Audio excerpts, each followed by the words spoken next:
Hey everybody, it's Dr. Quinn here, and I'd like to review Module 8 content. So of course I go to the course menu, I went to Learning Modules, and then I chose Module 8. Okay, so we're going to start with that Module 8 introduction. The learning objectives of this week are to describe the writing processes that you use to adapt writing to different audiences and situations.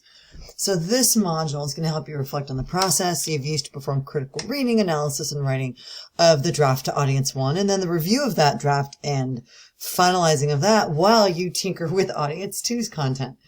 Okay, so what we're going to talk about this week is how to sort of reflect back on those processes and how to sort of understand your writing style in this academic space compared to the other academic spaces that you inhabit, like in other classes, the professional spaces that you inhabit, like at work, and the personal writing spaces that you inhabit, because all the requirements for those writing spaces are different.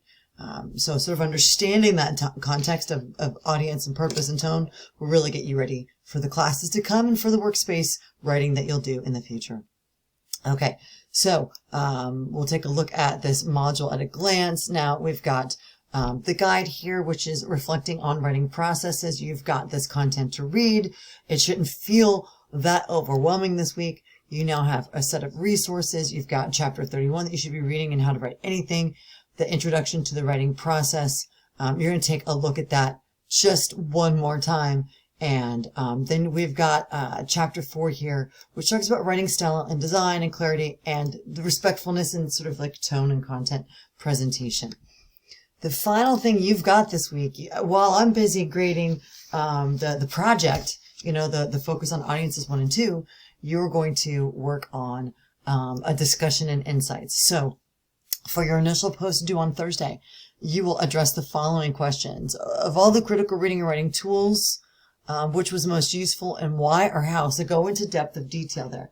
Then address what it was like to translate your core idea to 2 different audiences and determine whether you feel that your communication style has changed or not. And then what does that say about your writing and your reading processes? Because we do know that writing and reading processes are intricately intertwined. Okay.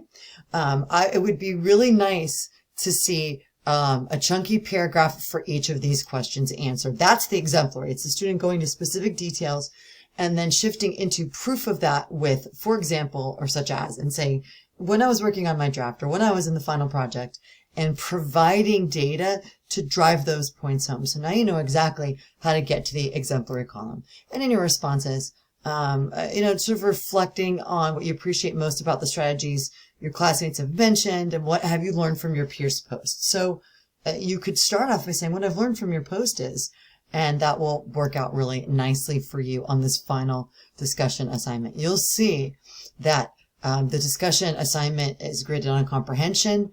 Did you have an initial post with the organized, clear point of view? Was it on time? Did you engage deeply with your classmates? And at the sentence level, did you run your spell check, or was it proofread? Was it smooth? Did you move from point to point? Like, did each sentence kind of work independently, but then when you tie them together, we have sort of overall cohesiveness, and that's sort of like the writing mechanics. So you have a lighter week this week. It's more of a reflective moment for you while I finish off these papers that you will be submitting hopefully within the next couple of hours. I wish you great luck in finalizing this paper later today and in doing the reflection. The reflection's a really good place to sort of reset and think about what tools you can take from this class into classes to come. If you have any questions this week, don't hesitate to reach out and let me know.